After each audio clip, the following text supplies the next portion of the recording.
G'day treasure seekers, gold hunters, archaeological discoverers. It's John Green for Irish Metal. Check this out. It's not a big deal, but I just wanted to show you. We are at Slieve League. Slieve League. That's a place in Ireland. It's the biggest the biggest cliff, seaside cliff in Europe. And then just as we're walking down here, my wife spied a car tyre. So let's have a look. I said, all right. And I said, hey, look, there's a whiskey bottle. Smirnoff, no less. And then I said, hey, look, there's another whiskey bottle. And I said, wait a minute, look.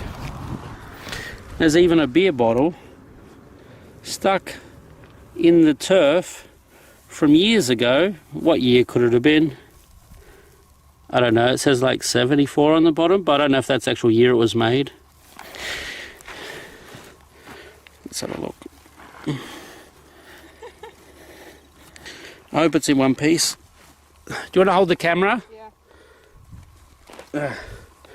I just want to reveal this old bottle. Let's reveal it. If it's from 74, then it's 37 years old.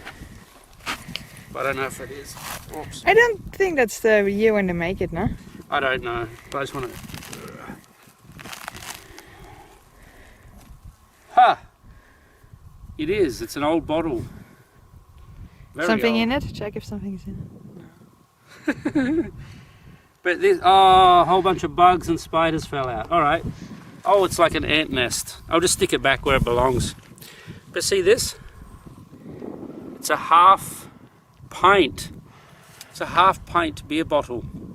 Maybe from 74, because that's what it says on the bottom. The ants are scared now with the eggs. I'm sticking it back because the eggs fell down and whatever. I didn't mean to disturb their habitat. Yeah, you did. See how nervous they are now, the ladies. But they can all go back because I stuck the bottle back where it belongs. It also probably means there are more beer bottles under where I'm sitting. And maybe there were a whole bunch of people drinking here a long time ago.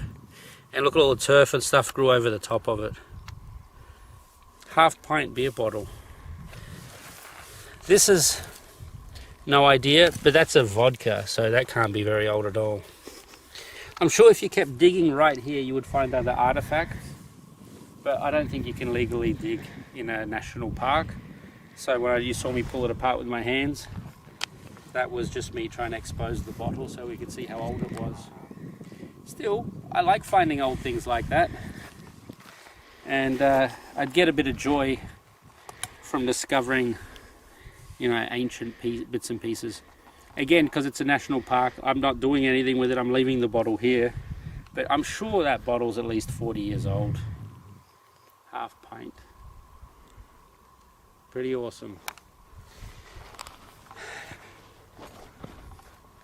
And there's one other thing I wanted to point out, because we're in a national park, we can't play with anything or touch anything or break anything, but I want to show you something anyway.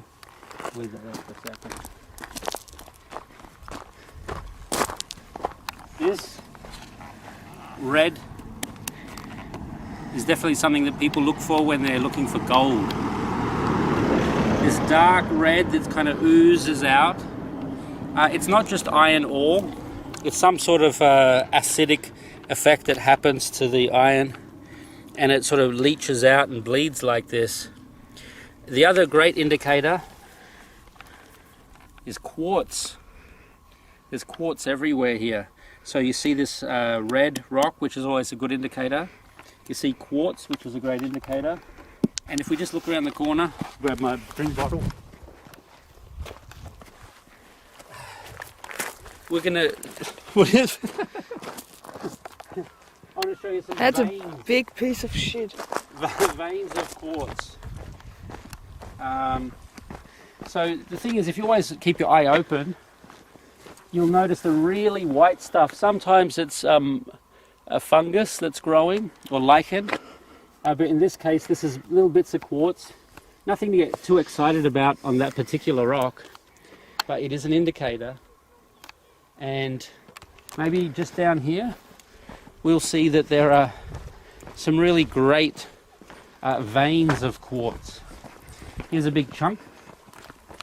Nice big quartz chunk. Don't know what the black rock is. It's not coal, but it's very dark. And it's definitely the kind of thing I'd want to hit with a pick if I wasn't in a national park. Here's the other half of the rock. A lot of quartz, a lot of this black stuff. I don't know what that is, but it looks awesome.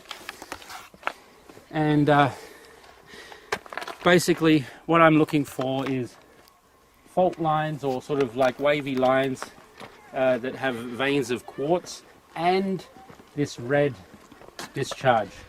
So when you get both of those things together, there's a very good chance you might find something of value.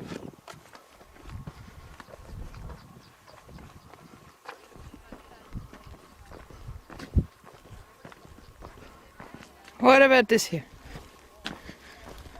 What's that? Well, this is all the iron and the... this is it probably not a rust? bad place. Yeah, it is kind of rusty. It's some sort of acidic effect that happens. Check this out. There's a rock. It's very good. I want to find out what the black thing is, so I'm going to take this rock home.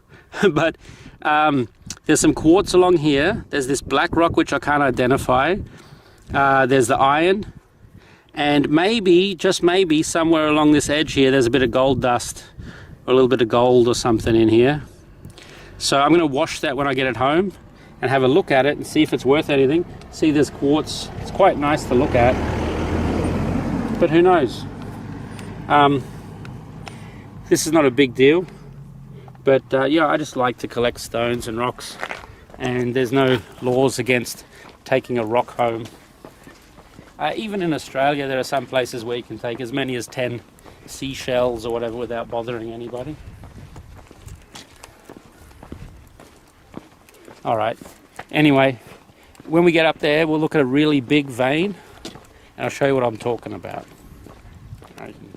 Alright guys, I didn't realize it, but I walked past all of those veins of quartz that I was talking about before. Washed my rock in the water. I didn't see anything shiny, so I just left the rock there. But like I said, we're in a national park, so generally speaking, you're not going to go looking for gold and treasure.